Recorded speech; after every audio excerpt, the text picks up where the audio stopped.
Thank you for coming. No thanks are necessary, General. I trust your recuperation continues apace. I cannot complain. Thanks to Higiri and her ministrations, I've regained much of the strength I lost during my imprisonment.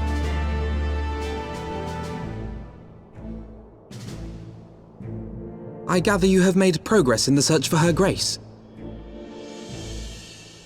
Aye, some good fortune at last. A few days past, Dulala informed us that a sizable shipment of alchemical supplies had been delivered to the palace.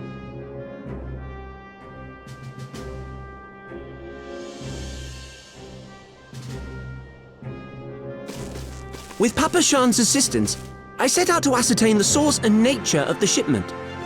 My inquiries led me to Frondale's frontistery. There, I learned that an order had been placed for a curious substance designed to sustain patients trapped in death-like slumber. An invention of the former head alchemist, apparently. A death-like slumber? This cannot be a coincidence. It lends some weight to Dulala's claims, aye. Her Grace is likely somewhere within the palace, abed but alive. Before making any attempt to extricate the Sultana, however, it seemed prudent to learn what manner of substance was used to induce her torpor. To that end, I made inquiries as to the whereabouts of the one most like to have administered it. The lady-in-waiting, Meriel. We sent for you as soon as we learned of her location. All that remains is to apprehend the woman. We shall find our cat's paw in the Silver Bazaar. But we must tread carefully.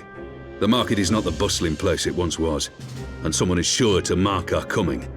Should they inform the monetarists, we'll have a fight on our hands. We must be prepared for the worst, and being short an arm, I thought it wise to take another in its stead. What say you, Warrior of Light? Will you lend me yours? Then I pity the bastard that stands in our way. Come, my friends, for Nanamo and for Ul'dah!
You are Meriel, the Sultana's former lady-in-waiting?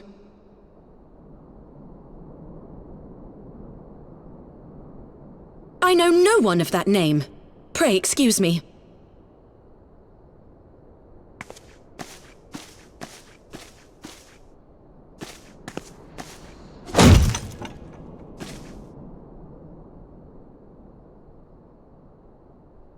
General Alden!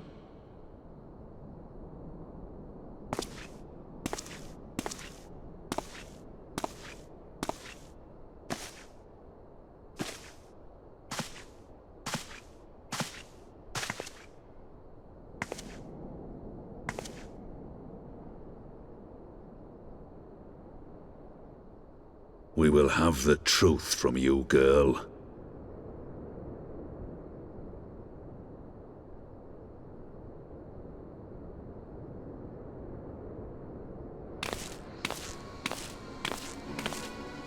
Mayhap 'twould be better coming from me.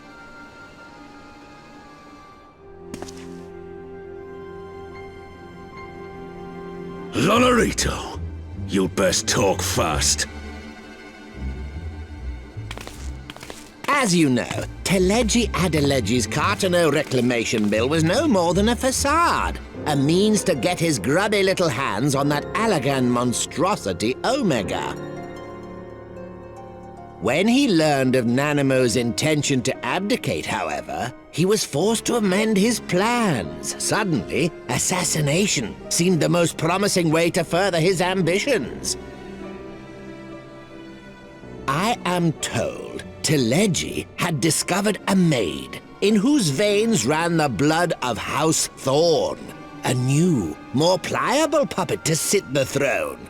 'Twould have caused an uproar, of course, but few could have contested her claim.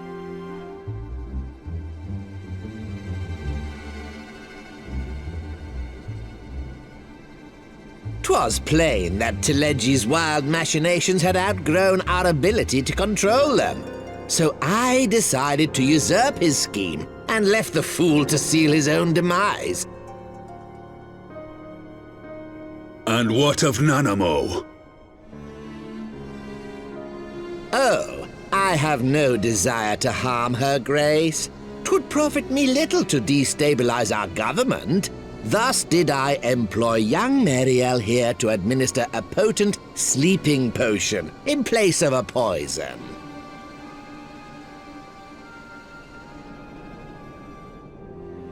You should know, General, that your dear friend Ilberd was fully aware of my plan. I had him lie about the assassination as a means to prime your rage against Teleji.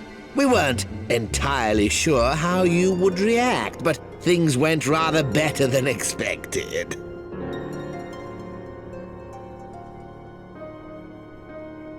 You conniving little worm! You had your claws in the Crystal Braves before their first recruit had sworn to serve! But of course, when a new game begins, 'tis only prudent to have a piece on the board. Ilberd was mine. Truth be told, a significant proportion of the Braves' initial endowment was also mine. With such large sums moving about, 'twas a rather trifling matter to disguise my own contribution.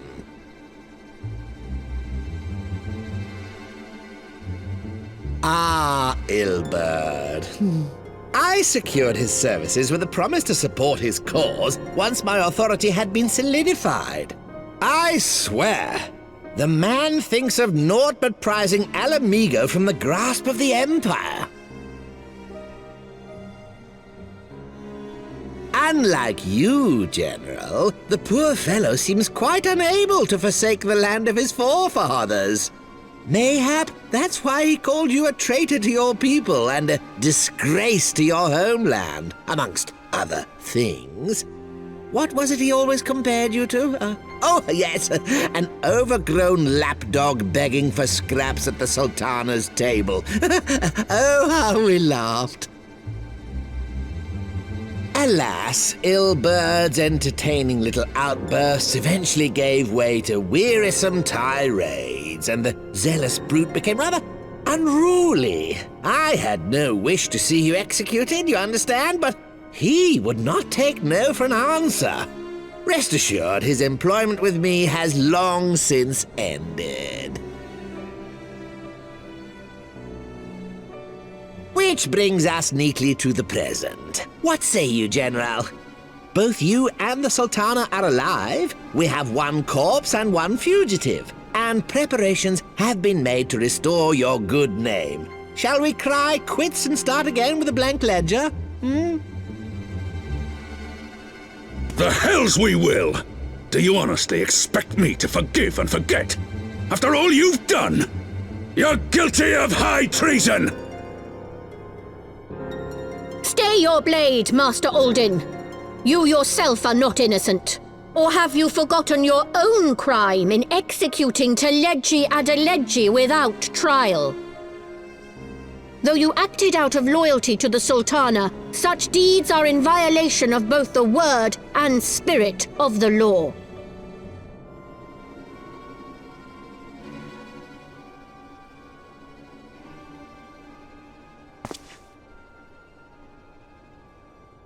If you would, Lord Lolorito?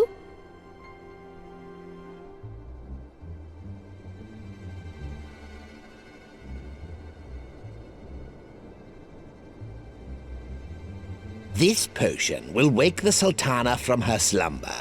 Consider it a gesture of conciliation. You will find Her Grace resting comfortably within her private chambers. Should you doubt my word, I shall willingly accompany you to the palace as your hostage.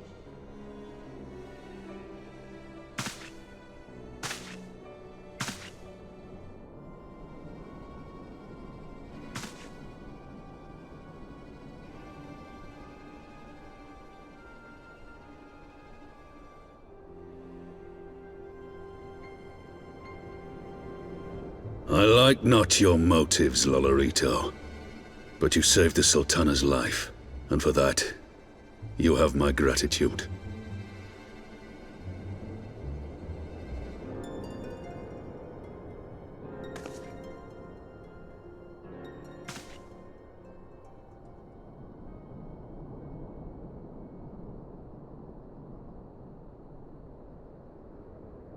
Rauban Aldin, you are hereby reinstated as General of the Immortal Flames. The citizens of Ul'dah shall once more be united under Nanamo Ul'Namo, and together we shall usher in a new age of prosperity.